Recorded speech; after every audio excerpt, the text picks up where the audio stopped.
Welcome to Beyond Personal Branding, Mindset, Wellbeing, and the Journey People Remember. Thank you for joining us today. My name is Jen Sweet, and I'll be assisting with today's webinar. We hope you get a lot of value out of the session and enjoy the content, whether you're watching this live or on demand. Today's host is Nilufer Erdebil, who is the founder and CEO of Spring2 Innovation. She is also a TEDx Ottawa speaker and the author of the international best-selling book, Future-Proofing by Design. She has dedicated her career to helping organizations achieve remarkable advancements through design thinking principles. Joining Nilufer today, we have a great guest speaker, Kevin Ford. He is a respected business leader whose career has been guided by the values of teamwork, integrity, and positive energy and commitment. Through his professional journey, he has worked alongside talented teams and high-performing organizations, helping deliver meaningful results across a variety of sectors. Most recently, Kevin served as the CEO of Calian for 10 years, leading the company's growth into a global organization and trusted delivery partner. During his tenure, he navigated both opportunities and challenges while focusing a culture centered on people, collaboration, and long-term success. Kevin is passionate about positive leadership and believes that despite the rapid pace of technology and innovation, success ultimately comes down to people. Known for his thoughtful approach to leadership, personal growth, and team alignment, he encourages individuals and organizations to embrace new perspectives, build meaningful connections, and create a lasting positive impact. He also embarks on the next chapter of his life, Kevin continues to share insights drawn from decades of leadership experience, inspiring others to approach the future with purpose, optimism, and possibility. With that, I am excited to pass it over to Nilufer and Kevin. Hi, everybody. Welcome. Thank you so much for joining us. Really happy to have you here and super happy to have Kevin here today. Kevin, before I get in on asking you a little bit more about yourself and all the great questions that we have that we'd love to have your answers around and have a discussion around, I wanted to ask the audience a few questions. And first of all, for those that don't know, Kevin is a really big proponent of positive leadership. And so some of the questions that you're going to hear up front, we're going to talk a little bit more about, but these are things that he asks his team. And so first of all, before we even get started on any polls or any discussions, we want to ask you in the audience how you're doing today. And feel free to write in the chat. And not just what you're working on, not what you've accomplished, but just how are you doing today? And I'll give folks a few minutes or a few seconds to think about it, and also write in the chat is how are you doing today? So we're getting comments saying astonishing, today's and always, feeling accomplished. It's a good day. Fabulous, thank you. Energized. Great, excited for Canada Day and the big World Cup match on Saturday. That's fantastic. Keep the comments coming.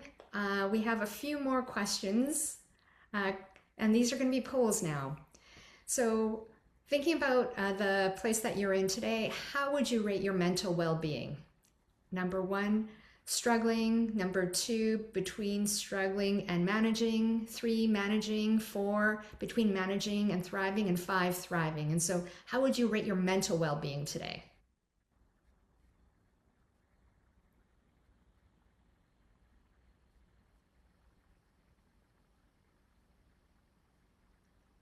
Oh, all right. So I am seeing most of the results here, so I'm just going to flip it up. And so it sounds like most folks are managing.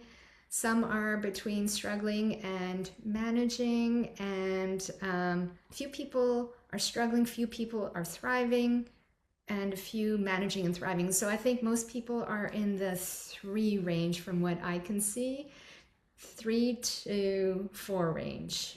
Yeah. Now, we've asked about mental well-being. How about physically? How do you feel you're doing physically? So how would you rate your physical well-being? Number 1 is struggling. 2 is struggling and managing, 3 managing, 4 between managing and thriving, and 5 thriving. You guys, 10 more seconds to answer that one. Okay, so again, a lot in the thriving, a lot in the managing, a few in the thriving, a few in the managing and thriving phase, and a few in the between struggling and managing. Okay, I'll share those results. So the final question is, how would you rate your energy level today? So do you feel like you're low energy, between low and mid-range, or between mid-range and high, or number 5, Energizer Bunny? Again, I'll give folks about 10 seconds, and if you can't vote, feel free to vote in the chat.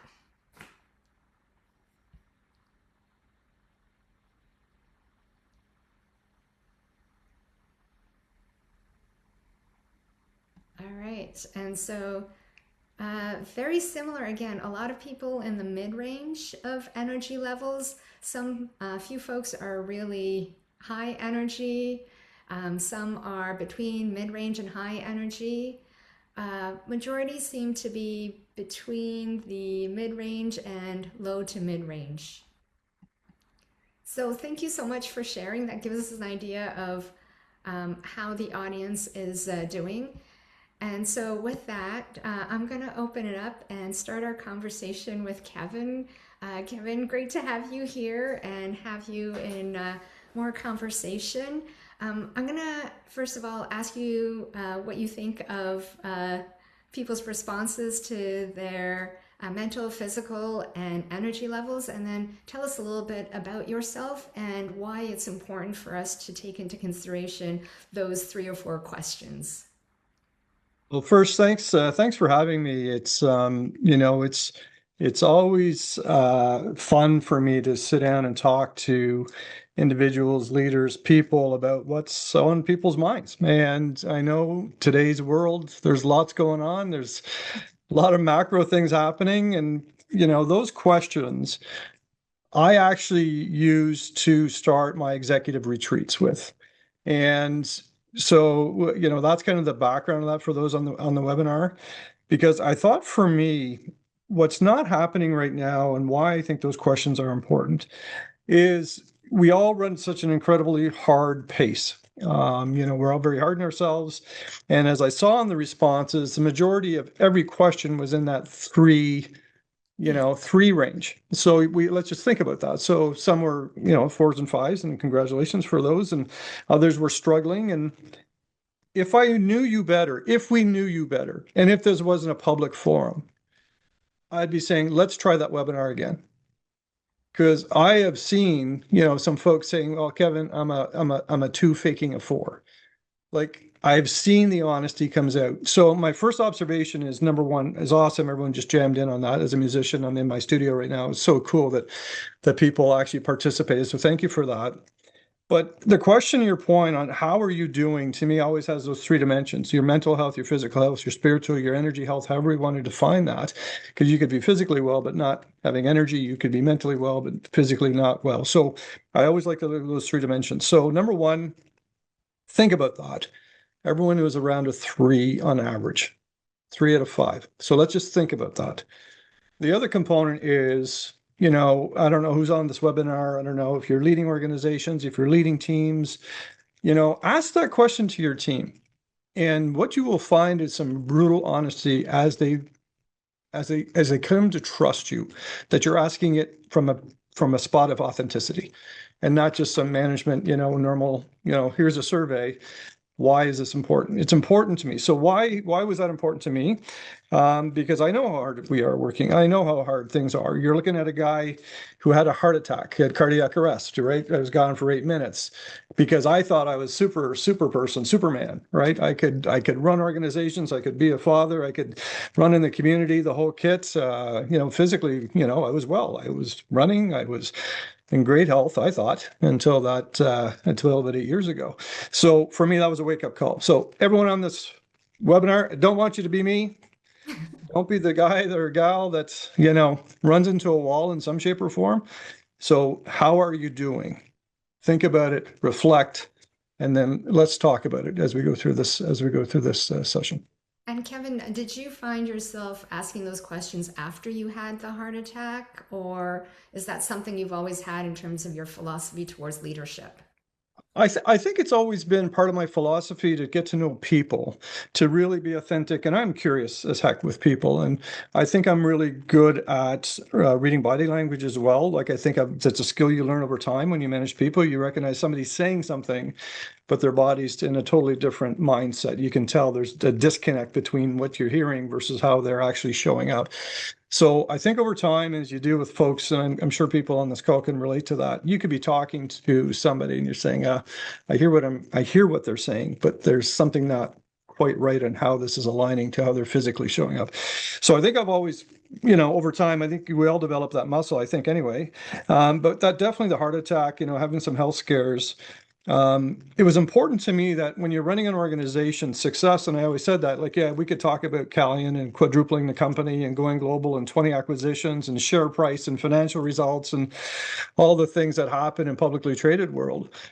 But I used to say it doesn't matter if we don't get to the end zone healthy. It really doesn't. And I think for all of us right now, and what I was excited to do is today, is I'm still seeing us running so hard at whatever metric your organization is running on. If you're public sector, private sector, it doesn't matter. Everyone's running to a metric of some kind of deliverable. Is how are you doing? And I don't hear that question enough. I just don't. And as somebody who almost checked out of this world, I'm passionate about making sure we never lose sight of that question. Yeah, and I like the three dimensions of it too, is because at first we started asking, how are you doing? And you get really positive responses, which is amazing. But there's so much to us in terms of not just what we're doing on a day-to-day basis, but mentally, physically, spiritually as well too. And to go through each of those, because I know many people that are doing really great mentally, but struggling physically and spiritually. And so it's that whole roundedness, all the different parts of a person beyond how they show up. Yeah, and you're bang on. And where it really drove home for me as I think about this question is during COVID when I had the whole team virtual. And I remember hosting a fireside chat, no agenda for my staff. Said, the CEO of the company, I wanted to have a fireside chat, virtual, no agenda. Just show up and tell me how you're doing. And I will never forget that day because the raw, how are they doing? It was not good. It was like one or two at best across all of it. And I still remember that. And I went home that night thinking, how can I help as a leader? Because I couldn't go there and start talking about, hey, you need to work harder. Let's talk about the quarterly financial results. Let's talk about share price. People didn't give a, I hope you don't mind if I swear, people didn't give a shit. They were just trying to get through the day. And now when it really drove home to me that there's more dimensions of leadership than results. There's also the journey and the journey people are on, and ensuring that I'm ensuring that it's just not always about the numbers and the things that we're always kind of drilled into our heads as business leaders to worry about. Yeah, absolutely. And you touched a little bit on your professional career and your experience. Could you run us a little bit through your journey, because you've had a different journey than most people that end up running a large organization? And so maybe you could run us a little bit through your history and journey. I think to me if I did a quick poll and said, okay, Kevin Ford, CEO of a publicly traded company, how many would you vote saying yes, definitely he has a university degree? I can guarantee you the majority probably said they would. Well, folks, you're looking at a guy who just made it through high school. Took a little course at Karen Hall Careers in Ottawa, a key punching course. Like I went from high school, just making through high school, to my mom put me in this key punch course. So key punch operator. I used to type in unemployment insurance forms in the computers when it wasn't digital. So I'm that old, like I'm a bit of a dinosaur. And that's what I did. 28,000 keystrokes an hour. I was always leading the charge at the place. I was always getting bonus payments because I was the fastest typer in the whole freaking place. And I think about high school, the best course I still use today is typing. It's funny. You think about your high school education, right? Like it's still one of the courses I use, not some of the others for sure. Went to government, joined government in the data center in Ottawa. I became a computer operator. What a great grounding for me in government. There's so much training going on. Worked at National Defense, and at that time they had a programming course available that I was nominated for because I was viewed a high potential employee. Don't know why, but I was viewed a high potential employee. So I got sent on programming courses, and they were running those at the time. They don't do those anymore. So think about that. While my friends were all going to high school and university and paying for education, I was getting paid to learn, which was amazing. And I never forget that. I never forget that opportunity. So worked my way through government programmer, managing programmers, managing projects to, director, managing, different parts of a defense organization for supply chain applications. Somebody in industry saw something in me that I didn't see. Jim Howard at DMR. He asked me to come leave government and become a sales guy. A sales guy. I don't know how to sell them in government. When government went through reductions in the late 90s, defense, I was given the opportunity as a director to go talk to my customers about transferring salary wage envelope to me to protect my programmers. And he saw something in me when I was doing that, because I actually went out and talked to customers, but I need budget. Can you transfer budget? Because I'm going to pay for programmers. So he saw something in me I didn't even see in myself, to be honest. And I'll talk about that because that is just so true for my career. People have always seen something in me I hadn't seen in myself. So left government, talked to my darling wife at the time, 3 kids, leaving government, going to go do sales. And I still remember her saying, well, I'm not ever worried about you getting a job. So had she not said that, I probably would have left, because it was a terrifying moment for me personally. So went to industry sales, DMR. DMR gets bought by Fujitsu, then Amdahl buys it. So I went from a Canadian company to an American company to a Japanese company within 3 months. Wanted to work in a Canadian company. Left there, went to LGS in sales. Was there for 6 months. I got bought by IBM. And in an IBM, I said, okay, hold on. I probably need to stick around here for a bit. IBM, I became a partner at IBM, running the defense portfolio. Great time at IBM, learned about being global, and then was recruited away to run, a division of Calian initially, and then asked to be CEO in 2015, I think it was. So all of that time, I was always worried about this lack of formal education. We can talk about that at the end on some of the lessons of my leadership, but that proverbial imposter syndrome, that's probably a whole discussion on its own.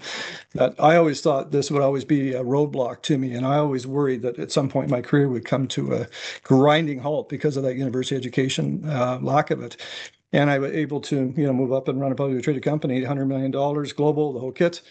And I look back and say, why did that happen, and how did that happen? And we can talk about that. But that's a quick summary of I'm not your normal publicly traded CEO. I came from the mailroom of the industry, right at data processing, computer operations, programming, managing projects, sales. So in many ways, I've done a lot of different things, but probably not normally how you would pursue a career these days. I love all the things that you touched on, especially as right now a lot of people are either looking to retire, switching jobs, or Yep. looking at new ways of doing what they've done. And and through all of your changes, you haven't known what's going to be coming, but there's always something that comes along the way, and it's Mhm. other people seeing you and being able to invest in you to help you get to your next level. Because I hear so often through some clients, friends as well too, is they're concerned about perhaps losing their job, and there's so many other opportunities out there that people can't see right now, but they come up along the way.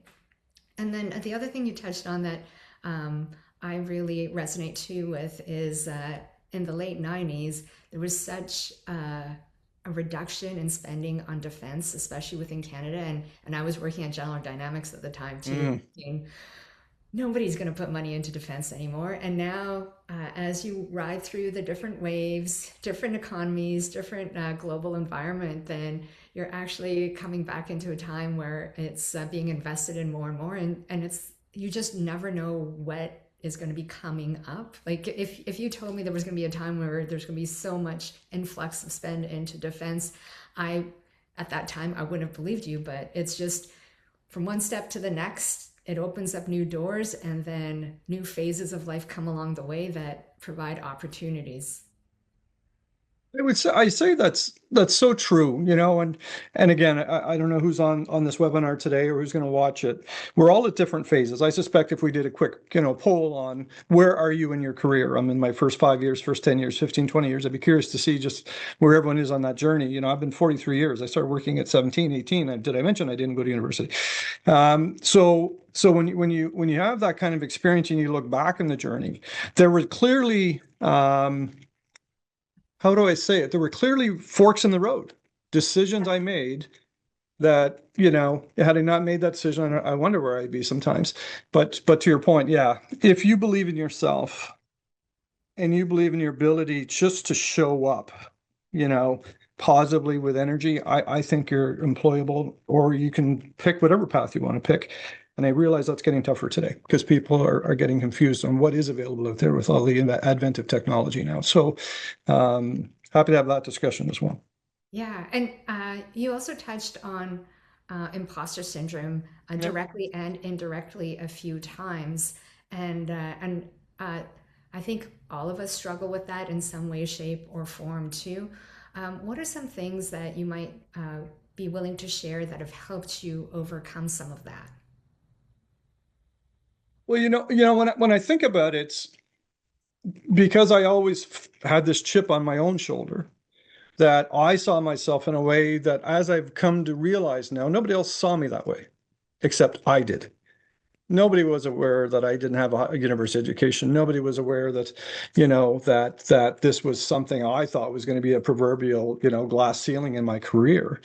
Um, so number one, it was just I just felt I had to show up stronger.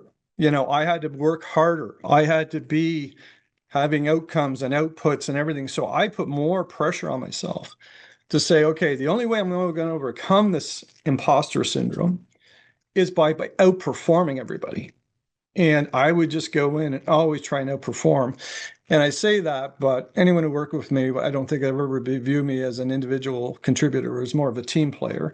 So I always try to do it in a team environment. But so I think how I dealt with it, sheer fear that somebody's going to call me. I remember being in New York City, getting interviewed for the IBM partner role, which was an executive role in IBM. Getting interviewed, I had to go down to New York City. I almost set a table on fire. That's another story. But so at a dinner, but had to deal with this interview with these two folks, and I'm going, oh, this is it. This is when somebody's going to call me. This is it. They're going to say, Kevin, love you, but darn, wish you would have been to university. This is IBM. Oh, wow. And I'm thinking, okay, this is where this happens. About halfway through the interview, the two interviewers talked to me, stopped and said, Kevin, we've heard enough. Why aren't you a partner already? And that's when the switch went on saying, oh, they never saw it. I was holding this there. I was ready to kind of fall on my sword and saying, sorry, dudes, like I didn't have a university education. I get it if you don't want to give me the job. Yeah. They had saw more of me even in that interview than I'd seen in myself. So I worked hard, team player, results oriented. And I think around that time, I started to say, you know what? I'm going to quit not talking about this. I'm going to start talking about it in a way to hopefully inspire others to talk about what they're viewing as a potential glass ceiling moment, whether it's an issue when you're younger, an education issue, a health issue. Like, we're human beings, man. We're just human beings. Like, just be human. And people will always respect that, I think. And I don't think, again, back to that glass ceiling, we have more chips on our shoulder that we see that nobody else does, and in many ways holds us back as we think about both personal and professional relationships. Yeah, I love that because at the end of the day, you're being more authentic with the people around you, and nothing. I find that that actually allows for trust to start happening because people know you're showing up as your authentic self, and then there's also a lot of respect that comes as people show up as themselves too. I think so. And, and what was interesting to me is the impact as people start to know the story. I remember I was at a conference and they were interviewing or they're introducing, one of my staff was introducing me to this conference and actually made a point to say, and this will let you know, this guy has got no, formal education and has talked about imposter syndrome. Um, like my staff became proud of it. Like they became like, wow, this is cool, man. This CEO, like, this guy is real. Like, so it's amazing how people react to something in ways that you would never imagine. And had I had not told that story, had I not been authentic, had I had not been transparent, I would have lived my whole life with that chip on my shoulder, that glass ceiling worry. And it was empowering when I could finally talk about it without fear of repercussion, but fear was gone. It was about now inspiration. I love that. For everybody else that's going through it and trying to figure out what's holding us back, what are some signs that our mindset might be holding us back, even if we don't even realize it? Oh, good question. I'm going to go back to self-awareness and if everyone just took a moment right now and just took a second to think about yourself in totality, your physical health, mental health, your physical, your energy, that's kind of how you show up. But we are our own worst critic. Like it just always is the case, especially high performers. I know I've seen this like every time I talk to you. The one observation I've had since leaving Calian, I've had so many leaders reach out to me and give me perspective, ask some questions. And what became very apparent is just how hard we are on ourselves. Yeah. And I reflect on that as CEO of Calian. I never talked about what I accomplished. I talked about all the things I didn't get done. Yes. So Yeah. when you think about that and you think about how that affects your mental health, your physical energy, the whole kit, if your whole time you're sitting in three because you were just constantly grinding yourself down and all the things you didn't accomplish. So I think to answer your question is, I think honestly checking in with yourself and saying, how am I feeling self-awareness wise? If you're not sure about self-awareness, there's two mechanisms. 360 feedback, very valuable. Get a formal 360 feedback. If you've never had it done, get it done. And when you get the results, sit down. Do not let yourself reply to it. Sit down and digest it. If you have honest 360 feedback, best tool ever. The other thing is ask your friend, ask your partner, ask your spouse, ask your kids. Hey, how am I showing up today? You'd be amazed at what you're going to hear back. I You'll be love that. amazed by people that care about you, that say, Neil, like you're great, but man, you're just not yourself lately. Like there's something not right. Like, are you okay? Like it'd be amazing. And others will say, no, you're great. You're fantastic. You're you. We love being around you. I think if you're not clear on self-awareness, find some mechanisms to get it. And I can't tell you in my career how many people I've seen flying blind. And I mean that because they've never had the feedback. And they're always wondering why, why are people leaving or why are people not following my direction? Or it's because they were flying blind. They had never got feedback on about how they showed up every day. And I know those people in their career over time, their brand starts to get affected by how they're showing up. So most valuable thing you can get in your career, honest feedback, self-awareness, and a chance to modify how you're showing up based on that. Because I think, again, we're all human. Nobody's perfect. Yeah, and I love that you go back to that we're all human and no one's perfect because we put a lot of stress on ourselves that impacts us mentally, physically, spiritually. And it's funny, one of my kids was just finishing off some exams, and one of his teachers said that they're not going to do as well as on their exam as they do in their tests because when you're stressed, your IQ level goes down 20%. I'm not sure if that's the actual number, but I do know it impacts performance and how people show up if we're putting so much stress on ourselves that really makes it worse rather than better. Yeah, and I think we can all relate to that. I'm sure the people on this webinar can relate to that. You heard me talk about when you saw me speak at the University of Ottawa, there, the try me's and the why me's. And I think back to self-awareness. And I can categorize my whole network of folks into try me's and why me's. And the try me's are the folks that will run through a wall, never, they could be physically at a one, mentally at a one, energy at a one, but they're still they're still giving it all. Like they are just going to show up. And I can give you stories. Cindy Hooper, one of my favorites, pancreatic cancer. She passed away recently, but ran marathons and triathlons and never let her define her. And she was my ultimate try me. Yeah, what? You want to give me pancreatic cancer? No problem. I'm just going to go run triathlons. Those folks, everyone wants to be around. The why me's are the folks that generally live in that, oh, it's always somebody else's problem. It's somebody else's issue. The world is not treating me fairly, the whole kit. And I can tell you that for me, when I look back at my career, I think I've always been a try me. Um, I think for me, the why me's, is something a bit, maybe they need that 360 feedback. They need to get some friend to say, man, you're just showing up as a victim all the time. That's the difference to me, is that self-awareness. Where do you sit? Am I a try me or a why me? Where am I showing up? How am I showing up? And if I ask my friends to categorize how I'm showing up, be ready for some interesting answers. Yeah, and we're talking in terms of organizations as well, because most of us are going into work organizations, Yeah. either we're leading or we're part of a team, and the mindset of the individuals and the team hasn't been considered as much. I think Yeah. there's more openness now to it as well too, but how people show up as like why me's or try me's impacts how well the team works together, as well as how far you can take the initiatives that you're working on too. Can you talk a little bit about how you've seen that in your work environment and in your experience? Well, I think, again, I'd be curious, it'd be great if we're all in person in a big round table, because we could do a bit of a jam Yeah. here like we did at that last one.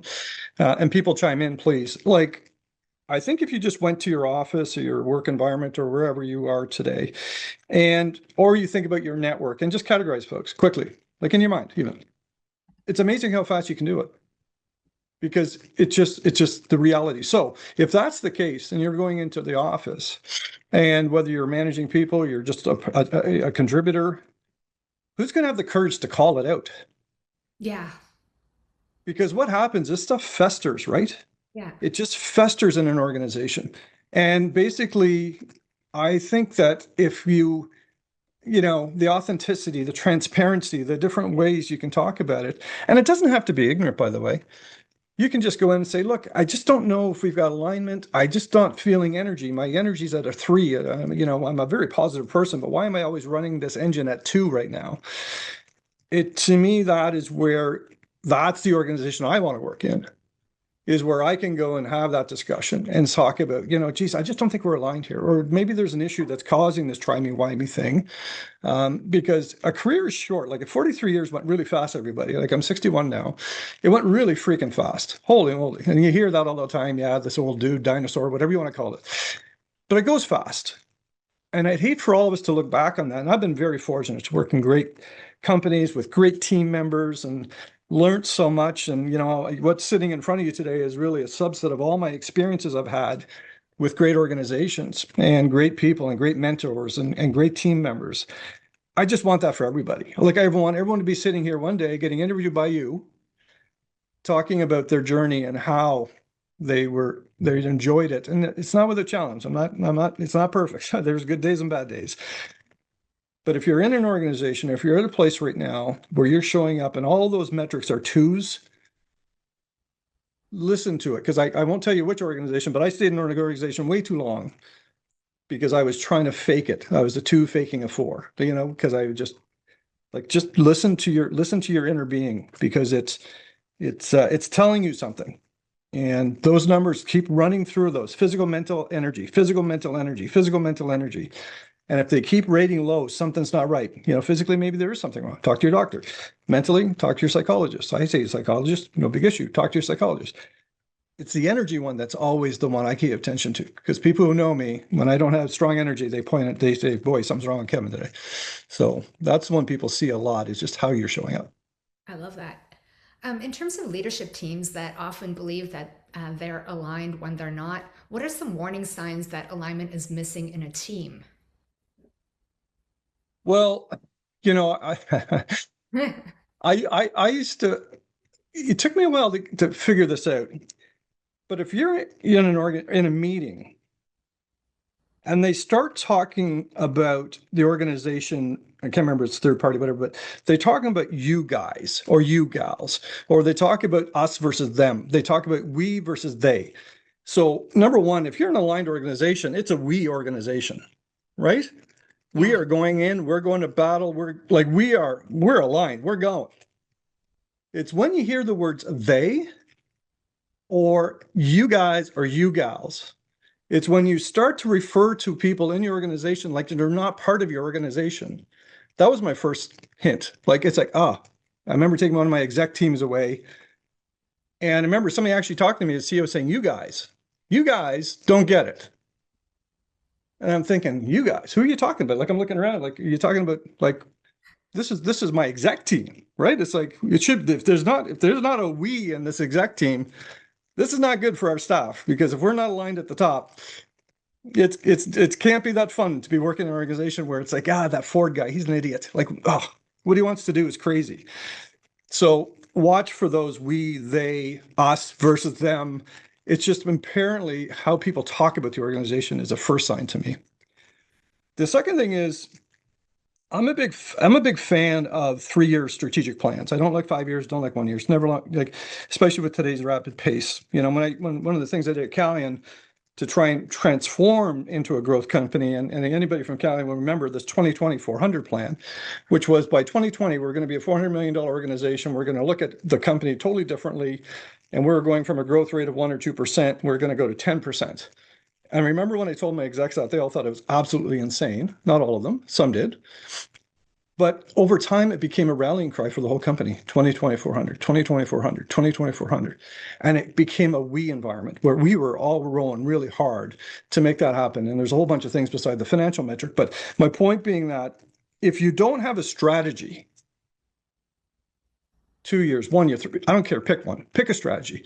If you can't go and walk the floor of your company and talk about whether it's public sector, private, I don't care. Like, what are we trying to be in 3 years from now? If you get alignment on that, that's empowering, Yes. because people can see themselves in that strategy. It's when everyone's flying, like, I have no idea where we're going. I have no idea where we're making decisions. I don't see myself in this organization. I don't see myself in this strategy. And by the way, everybody, this is really hard.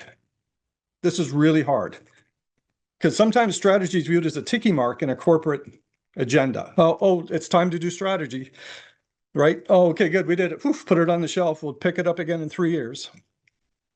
As the CEO, as the leader of the organization, your job is to live it and breathe it and modify it. Things change, the whole kit. But if you can get people aligned on the journey and where we're trying to get to, imagine if we all sat here, 20 people rowing, and part of you thinks we're going to France, part of you thinks we're going to Gatineau, part of you thinks we're going to Vancouver. Everyone's going to be rowing a different way, because they're saying, well, I thought we were going west. No, I thought we were going east. That's an alignment thing for me. So it's like, watch how people act as a team. Do we have alignment on strategy and outcomes that we're trying to accomplish? Not just financial, but transformational. Yeah. And what's the energy feel like? Is always, I can walk into an organization, I would say that in 15 minutes, just walk in the floors. Well, when you could walk the floors, it's harder virtual now. Yeah. And see if there was alignment, because you'd feel it. Yes. You literally would feel it. Yeah. You could feel it. People are got a bounce in their step. They're happy. In other places, it looks like everyone's got lead weights on their foot and they're trying to get to the coffee machine because they just got to get it through the day. That's not alignment. That is just people, and again, I hate to, I've worked in all organizations. That's not fun. So trying Yeah. to get alignment is important. I know you work on that, by the way, your company. So, Yeah. hire you and your company to get some alignment testing, because it's such an important part of the journey.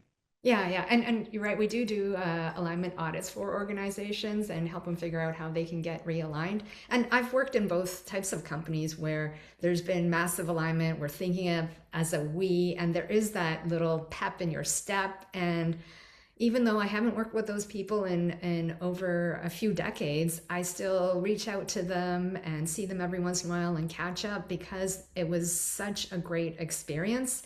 And then I have worked in companies where you're counting down. You don't even you're looking forward to the weekend for all the wrong reasons.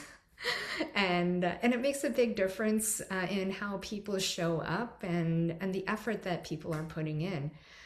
That being said, what can leaders do to create environments where people feel comfortable sharing different perspectives, bringing their true selves to work, challenging assumptions, and being willing to tell other people in a safe environment and provide that feedback, that 360 feedback? It's a great question, and I've been thinking about this a lot. And here's kind of where my head is on this. And I didn't think I probably realized it until, when you get off the treadmill, and I was able to do that in January and have time to reflect, because over 43 years I've always been running 180 miles an hour. But when you have time to reflect, yeah, you think about that question. Because, the thing for me that was an aha moment is when I posted my retirement on LinkedIn and said, I'm leaving Calian. And, you know, I think 300, 400 people chimed in with comments.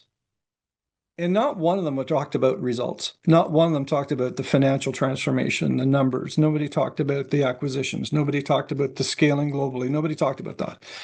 Everyone chimed in on the journey. And what I mean by that, it was, one of the comments I love it was like, Kevin, you won't remember me, but we sat together on a plane for 10 minutes from wherever it was, and you actually talked to me. And I've never had a CEO talk to me as a real person before. And I say, oh, okay, well, I was just talking to you. Of course, I'm going to talk to you as a real person. So I think for me, what I've come to realize as leaders, and it's not a title thing, by the way, folks. Yeah, you can talk about CEOs, or you can talk about deputy ministers, you could talk about ministers, you could talk about director generals, you could talk about vice presidents. Like, leadership is an obligation to be a custodian of culture. And what I mean by that is that what you bring to the office every day and what you allow to happen is a clear sign to staff of what is acceptable in this environment. So imagine if I went to the office and you were sitting there and you come up with this, hey, Kevin, I got this great idea. And my first reaction is, oh, man, we're just too busy right now. Like, thanks, Yeah. but oh, it's too busy right now. I just don't have time for this right now. Okay, come back to me in 6 years from now, whatever. Versus, oh, let me hear it. I'd love to hear it because you're clearly passionate about it. You clearly got energy. I'd love to hear it. Think about the reaction in that room and how that transpires through the whole organization when people feel they're empowered to actually have a voice. And from my viewpoint, that's one thing that in my LinkedIn posts, people that chimed in, what I was most proud of, and I'll be proud of everything transforming. Yeah, I was most proud of the fact that in that journey, I never lost sight of who I was. Values, authenticity, openness, the ability for you to come in and talk about challenges. And, my assistant used to laugh at me because all people, no matter where they were in the organization, would come talk to me. And I think my assistant had to remind me sometimes, don't forget you're the CEO, right? Like they're nervous when you go talk to them. It's like, I know. But I think to me, as custodians of culture and how we get that openness, you walk the walk. It's that simple to me. You walk the walk. And don't think for a moment people aren't watching you, because they are. And yeah, one time, I'll show you how it works the other way in a negative sense. I remember there was one exec, it drive me absolutely bananas. I got in a bit of a yelling match, right? And that wasn't me. I normally don't yell at people. Like, that's just not who I am. 3 weeks later, I heard that exec in another call in another office yelling at somebody in the company. And my aha moment was, I just enabled that to happen. Because I was accepting the fact that as I was yelling at somebody, and I've been in those companies, by the way, where everything starts at yelling, right? And then it just gets louder. Everything just kind of gets at you, right? I won't say, and that's not a country thing. It's just some cultures are always just at each other. So it was in a moment, for an aha moment for me. I went home that night saying, I just enabled that to happen. Yeah. So show up, make it happen, walk the walk, and lead by example. And you said something that has resonated with me and some of our audience too, is as a leader, you're a custodian of culture. And we were also talking about alignment earlier too. And I think some people view culture as something HR does.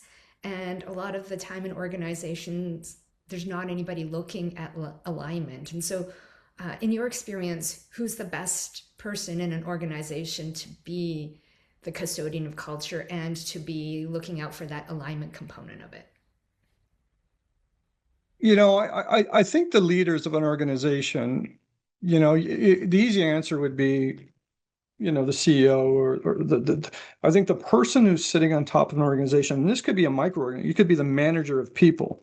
You don't have to have a title. The title to me, I've never been a title. I think titles are totally overrated, by the way, because for me, it's just one of those things that, yeah, sometimes you need a title because, a publicly traded company, of course, I needed a CEO. I had to go talk to shareholders. So I had to be the dude. But I think for me, like that piece, if people can reflect on that for a moment, to your point, if I'm the custodian of what the journey feels like in this company, that's the culture piece. That's the hard piece to measure. People ask this company, ask anyone on this call right now, what's the culture at your company? You'll get answers all over the place because we are still learning how to work with cultures. In thousands of years of individual humans, we're still trying to figure out what the hell this culture thing is.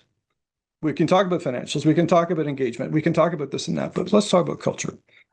So for me right now, I think the way I'd answer that is, your executive team is an important element of any company because that's the folks that are really, out there every day on the front lines working with staff. And I would say your managers, mid managers, all those folks are custodians of culture because I could say all the right things. Imagine I had 5,000 people at the end globally. Not everyone got to see Kevin Ford. It was a frustration of mine. So now I had to empower my managers to hopefully see how I acted. So my hope was that they would act in the same way. And my darkest days in the company is when I heard stories about when our culture had fallen apart or things had not been aligned to our values. And you have that. It's hard. It's hard with 5,000 people. You have different cultures, different organizations, and any organization is a mix of cultures these days because it's global. It's not one culture. You're dealing with Europeans to Canadians to Americans to it's many cultures. Defense versus civilian. Like we were a melting pot of cultures at Calian, but the values that underpin all of that can't be negotiated. And that's where I think, again, as companies grow, organizations grow, that's what gets lost because it starts to filter away from the CEOs, from the executive teams, and it gets into the regional offices. And all of a sudden I show up in a company, I show up a part of the company, I don't even recognize it as part of the company. Oh, wow. Because you go, man, this is not our company. Those were dark days for me. And I realized that, it gets hard, but it makes me even more passionate about getting out there, talking to folks and showing, how my expectations on how we're going to treat each other. Like that's important. I love that. And that is really a good question that I'm going to pose out to our audience that you just asked a few minutes ago. What is the culture of your organization or of your team? If you guys don't mind writing in the chat, we can read some of those out too because it is so diverse. And like you mentioned, multiple cultures within an organization depending on what country they're in and also what their function is. Like IT culture in an organization is different than the marketing culture, than the sales culture within an organization. Yeah, if people are willing to write in the chat, I would love to hear what the culture in your organization and where I dealt with this a lot was on acquisitions, and I don't think that's really hard. Like acquisitions are hard because you're not ingesting just financial numbers, you're ingesting cultures. And one of the biggest, why acquisitions fail majority of the time, it's cultural misalignment. And I think there's still a lot of science trying to figure that out as to how do we get better at ensuring that, as companies acquire companies, that there's cultural alignment. Because I've just seen, I've been acquired twice in my career. I've seen what happens when a Canadian company gets bought by an American company, gets bought by a Japanese company. None of them are bad cultures. They're just different cultures. And all of a sudden you got this culture clash, authoritarian, central command, decentralized, like it's interesting. So someday I'll write a book on that, just on if I could do it all over again, looking more at culture and the change element of acquisitions for sure. Yeah, that would be really fascinating to read too. Um, we have some questions in the Q&A that are popping up, but before we get to that, for everyone, if everyone attending today could take away one lesson about mindset, leadership, or legacy, what would you want that to be? Well, I think for me, what I've learned is that legacy will be something you will be able to sit down and have a cup of coffee, glass of wine one day and think about, because you're building your legacy as we speak right now. You are literally in the middle of that legacy building phase. And every company and every organization, and I think I've left a little ingredient of Kevin in every one of the organizations I've been in. But I think for me, the way I'd answer this is the following, because I get this question a lot. We have a very tumultuous world right now. The macro environment between technology, AI, you see what's going on with conflict, weather, environment. It's really hard sometimes to find the positive in everything that's going on because it's mind numbing. And oh, by the way, with social media now, we're getting it every 10 seconds. We're getting the latest with 10 seconds every millisecond. We're just getting this whole world seems to be tuned to negative energy. That's what's getting the clicks. That's what's getting the likes. That's what's getting the attention of the world, the negative stuff. So as I remind folks who I coach is, there's one thing you control in all of that uncontrollable reality, how you show up. You can become a whiny. You can say, screw that. I'm going to be a try me. I'm going to be a positive. Like when people sit down and talk to me, whether it's 8 in the morning or 12 or 1 at night, doesn't matter. They're going to have a positive interaction. And it doesn't necessarily mean it always has to be, rainbows and fairy tales. Like it doesn't. It could be like, hey, we're having an issue here. Let's talk about how we get through this, whether you're coaching an employee, whether you're dealing with a customer. There's conflict everywhere, but it's how you show up is something you totally control. There's nobody's ever going to take that away from you. How you show up. So in all this bullshit we're dealing with right now in the world, how you show up is still 100% you. And I think for me, what I'd tell people is, never forget that. And when you think about your legacy, I hope you have the LinkedIn posts that I had, where it's like nobody talked about, the good days, the bad days, the good quarters, the bad quarters, whatever. They talked about how the journey was a positive journey because of authenticity, because of positivity, because of just being human, because of that. I think for me, that's important. And I don't know if I've ever realized that. But if I leave this earth tomorrow, I'll be happy to know that somebody's going to talk about me 10 years from now, saying, oh, Kevin, he was, I really enjoyed the journey. Like that to me is a legacy. Yeah, absolutely. The positive impact that you've had on people's lives and the environments that they're working in, that's huge. We have time for one question if you don't mind. No, I'm good. I'm good. Take as long as you need here. It's good. Uh, so, given today's work opportunities, and this question's specific for young adults, but I think it could Mhm. apply to many other people, what advice would you give to someone who's dropped out of university and had some job success, but has been languishing jobless for a couple of years? And I think the same advice would also apply to people that are looking for jobs right now or are going to be looking for jobs in the near future. What advice would you give them? Well, I think for the person that said I dropped out of university, hopefully you feel empowered to say, here's a dude that didn't just made it through high school. Right. And it's never that I've never been learning though. Like I've always been learning. I've been learning from others, from mentors. I've been on courses. Like it's not like I'm not learning. Like I'm always learning. And I think that's a key in your career, by the way, is always be learning. Um, I think for me, my advice would be the following. I don't care what technology we invent as humanity. I don't like no matter what, people are still going to value positive energy. Yes. I think for me, and it's hard. That is really hard, by the way. Like there's good days and bad days, and I'm not perfect. Holy crap. If you talk to my team, like some people would be on this saying, oh my God, this guy's not perfect. So I don't want you thinking I'm perfect. It's funny. Sidebar real quick. I used to have a chart called perfect, but I misspelt it. Perfect, I think it was. It's really hard to have perfect misspelled in anything these days because every time it kept trying to change it on me. But anyway, there's no perfect person, no perfect organization, there's no perfect leader, there's no perfect politician, there's no perfect anything. So everyone quit trying to pretend we can be perfect, number one. Number two is how you show up that positive energy to all those young folks there right now. Because I feel you, like I hear you, like I have 4 boys and they're going, between 20, mid-20s to mid-30s, and they're going through this with the technology change. I still think it's still about people. I still think it's about positive energy. And I think what my ask of you is, don't let it run you down. The good days and the bad days, don't let it run you down, man. Keep trying to find something to help you be positive, whether it's a friend, a sport, all of it, don't know. Don't become a why me.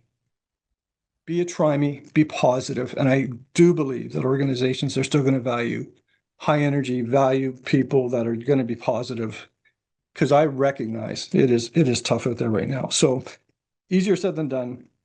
Keep it positive. I'm a big fan of karma. I'm a big fan of what you put out in the universe, you get it back. Like, just keep trying to fight through those dark days and be confident in yourself and your ability to make a difference in this world. And I think the world will take care of you. I love that. Yeah. And I think you're right. It's other people around us that are supportive and sometimes believe in us when we don't necessarily believe in ourselves as well, too. And so keep talking to people, keep being curious, and keep checking in, too, with yourself and Well, seeing. I think I asked that question, like, take away the poll, everybody. Like, how are you doing? Mark it down. How are you doing? And keep track of it. It could be just in the morning, first thing, how you doing? How am I feeling today? And if you're always in that 2-3 range, something's not quite right. So again, talk to your doctor, talk to your psychologist, talk to your friends, find environments. Um, find environments that allow you to move those numbers up. Because again, it goes quick, folks. You need to be enjoying the journey. Yeah, absolutely. Thank you so much, Kevin. I really appreciated our conversation. For those that are interested, we have some more courses coming up in the fall. We also have customized courses, including one on mindset. It's part of our deeper clarity method is mindset, alignment, design thinking aspect of it. And we also have a lot of material on our website that's available. You can read a little bit more about the deeper clarity method or get an audit for your organization, which also still includes the mindset of the people in your teams, because it's such a huge, important factor within organizations. So feel free to reach out to us at spring2innovation.com or send us a message on any of our socials. Again, thank you so much, Kevin, for sharing all of your experience and your journey and what's worked. And I know we had a lot of positive comments in the chat about people sharing their experiences and also appreciating you sharing your experiences. So thank you so much. Let's keep the conversation going. And thanks for having me. I'm a big fan of people, and we just got to help each other get through some tough times here right now. But still a lot of great things happening, folks. Let's celebrate that.